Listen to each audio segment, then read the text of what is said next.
we will talk about returns. So far, we have seen how to procure services, non-stock items, stock items, and all along we have just been receiving goods into our inventory. But what if something goes wrong? Let me give you some examples. Say you receive 100 pounds of flour or sugar, and the vendor sends it to you in two 50 kilo bags. Say one of the bags is torn, or the flour has gone bad, the sugar has gone bad. What do? You don't use it, right? What do? You return it to the vendor. How do you do returns? This is just one scenario. There are many other scenarios for returns. We will see the different scenarios for returns in this section.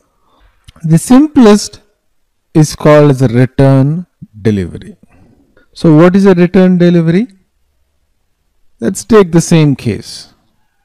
Coffee gone bad or sugar gone bad, and start all the way from the beginning. So there is a PO, right? That's for say 100 kilos of coffee. And the PO is received. So goods comes in. The 100 kilos comes in, and you do an invoice receipt. So basically this completes the steps from a P2P perspective. And the invoice is paid, of course, that's a finance step. We don't care. So the goods is received, goods is in the warehouse, and then somebody went in and wants to use that 100 kilo coffee or 50 kilo coffee. But what they found out is the coffee has gone bad. It's gone stale or whatever. Now we want to return one of the 50 kilo bags. What do? We call the vendor and say, hey, you know what, one of the 50 kilo bags is gone bad. We wish to return it. Typically, there is a very long-term relationship between suppliers and companies. The vendor says, no problem. The next time the truck comes in, send it over and I'll replace it. Right? So, the first step that we are going to do is create POGRIR, and after that we're going to return 50 kilos of coffee. Right? So let's do that. Alright, so we're going to create these three steps. Number 1, number 2, and number 3. Create the purchase order first. Vendor 4001, material coffee beans,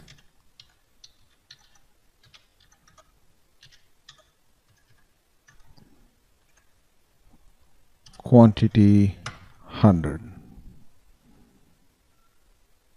Right? That's it. Save.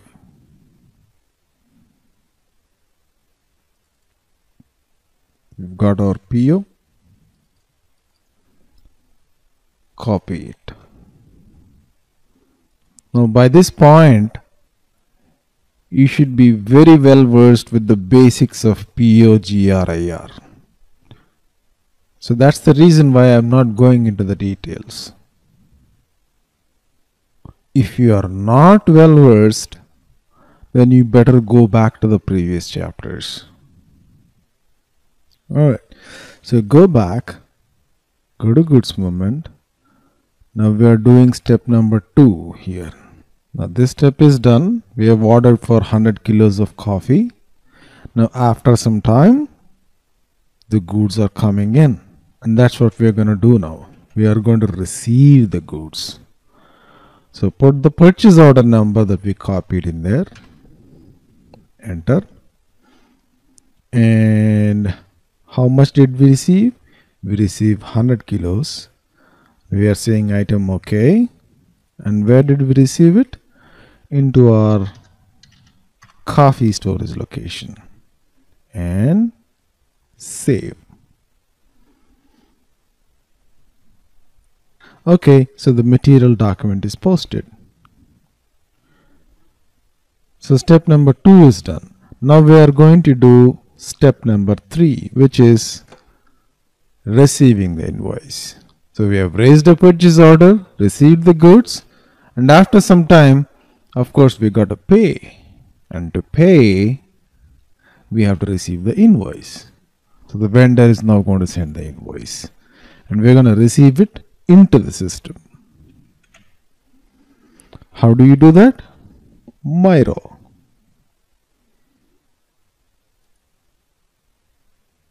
Miro. Then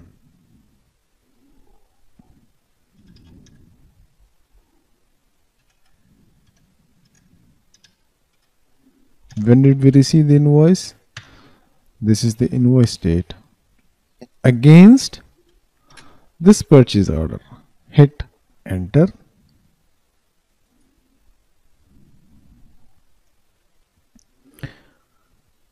And we are receiving an invoice for a quantity of 100, right?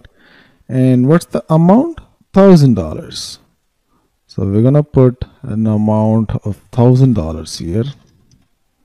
Hit enter and save it. All right. Our invoice is saved. And let's go back to the PO. Hit enter. And see the purchase order history. Now remember, purchase order history is where you see all the transactions that has happened to that purchase order. Now what has happened here? We have created a GR, we have created an IR. Let's see if those transactions are tacked on to the purchase order. Purchase order history. And of course you see the material document, which is the goods receipt, and the invoice that we have created. Okay, so far so good. The transaction is complete. Now remember, the goal of this chapter is to do the return. And how do we do the return? Returns, typically inventory based returns, are done with reference to the GR. So with reference to the GR, you create a return delivery.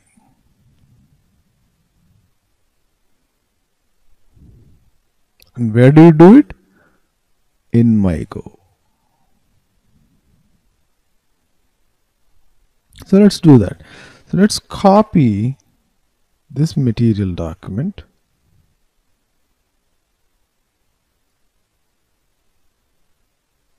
Control C. Go back.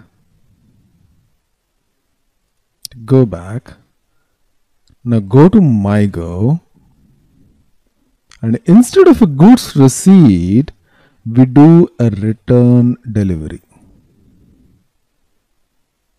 Right? Now this is something we are doing for the first time. So pay attention. All along, we have been doing MyGo for goods receipt only. Right? Now, MyGo is a transaction that we can use to do so many different things. What are those different things? Returns delivery is one of them. So how do you do a returns delivery? Like I said, with reference to the goods receipt. So we select goods receipt here and we select material document and we paste the material document in here and hit enter. The system automatically pulls the quantity, storage location, plant and all that stuff. So what this means is you have received a quantity of 100 pounds of coffee or kilos of coffee in this goods receipt. Now what do you want to do? How much do you want to return? Well, you could return the entire 100 quantity, or in our case we want to return 50 kilos. Remember we said there are 250 kilo bags that were delivered. One of the bag was gone. So we're going to return one of the bags. Right? Click item OK and click save. Now what does it ask you? It says enter reason for movement. Now why does it ask you this question? It didn't ask you this question when you're trying to receive the goods. Well, this is a customization behind the scenes. Don't worry about it. We'll get to it when we get to inventory management. But for now, let's just say reason for goods movement. Go there and select a reason why we are returning it. It could be poor quality, but in this case, basically it's damaged, right? So I'm going to say damaged and save. Well, that looks pretty intuitive, right? What we are trying to do is give a reason why we are returning the goods. And why we are putting that reason is pretty obvious, right? When we return goods, you obviously put a reason. Go to Amazon, you return goods, you put a reason there. You know, the thing is broken or it doesn't fit me, stuff like that. Alright, so go back and this step here is complete. And now what's the next step? The next step is to do a credit memo, right? So what's a credit memo? It's something similar to an invoice, but when we receive the goods, we have to pay the vendor. That's called an invoice that we receive from the vendor. But when we return the goods, the vendor is going to give us a credit memo. What's a credit memo? Let me take the Amazon example. If you buy some goods from Amazon, you pay Amazon, right? So Amazon sends you an invoice, you pay Amazon. Well, you just pay it right on the website. But if you think of a B2B scenario, Amazon gives you an invoice, you pay Amazon.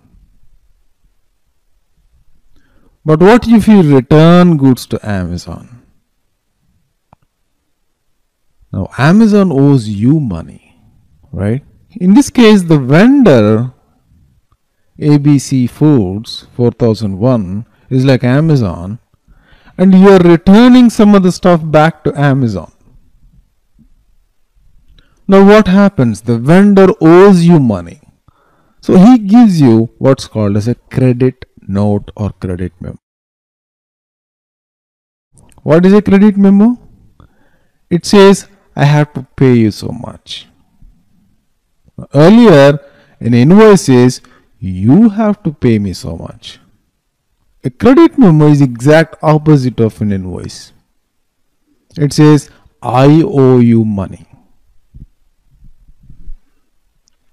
Right? So we need to document the credit memo just like the way we document an invoice. And how do you do that? Same transaction, Myro. And instead of an invoice, select credit memo. See, it's not all that complicated, right? Only these three transactions: purchase order, Miro, MyGo. These are the transactions that we use to create all the P2P steps. Now, what's the amount for? The amount the vendor is going to send the credit memo is for 50 pounds, right? It's not 100 pounds, it's 50 pounds. And the amount is going to be for 500, right? Now, when you change the quantity to 50, you see that the amount does not change. Now, this is weird, right? When you change the quantity, the corresponding amount should change. But it's not changing here. Well, the reason is SAP has left that to us. So if you want that quantity to change according to the amount or vice versa, you can customize it. But SAP says, I'm not going to change it because we don't know what amount the vendor is going to give a credit for. Sometimes the vendor might take some charges. Like if you buy something on Amazon or Best Buy and return it, there is something called as a restocking fee, right? So similarly, there could be some charges that the vendor could levy. So it's not always, a one-to-one relationship between quantity and amount. But if you really want the amount to change with quantity, meaning if you put 50 here, this should automatically go down to 500. 50 into 10, 500. In order for you to see that, there is a parameter that you can change. It's not a configuration, it's a personalization, meaning it doesn't apply to the entire organization. It applies only to you. If you want to have that control, you can have it with a parameter. What is that parameter? Do you want to post? No. Go to personalization using transaction SU3. You could use that, or you could use system, user profile, set data. Any of these. Okay, and go to parameters, and over here put in IV, amount, adjust, and then put an X there and click save. Okay, now go back to Miro.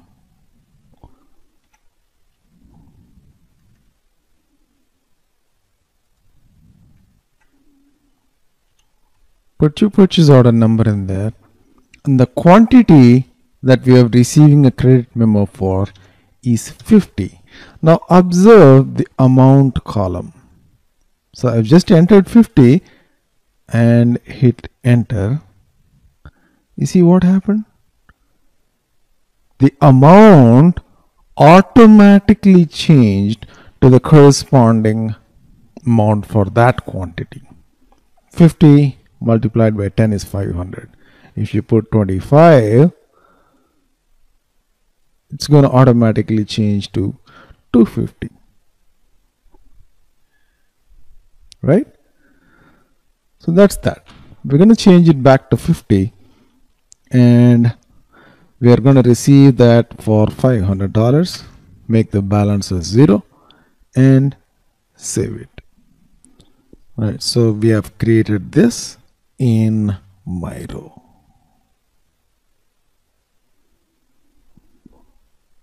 So whether it's a goods receipt or a return delivery, you do the transaction in MyGo.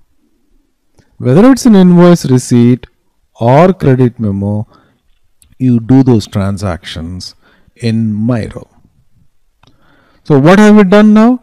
We have just completed the return of 50 kilos of coffee. And how did we do that?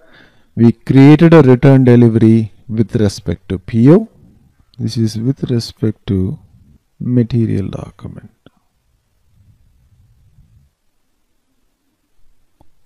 This one is with respect to PO. Alright. Now let's go back to the PO and see the PO history. So our invoice is complete, or credit memo is complete. Let's go back to the PO. Open the PO and go to purchase order history. You see that? There is a goods movement for 100, which is the inbound receipt, and then there is a goods movement outbound called return delivery for 50. So 50 has gone out of stock.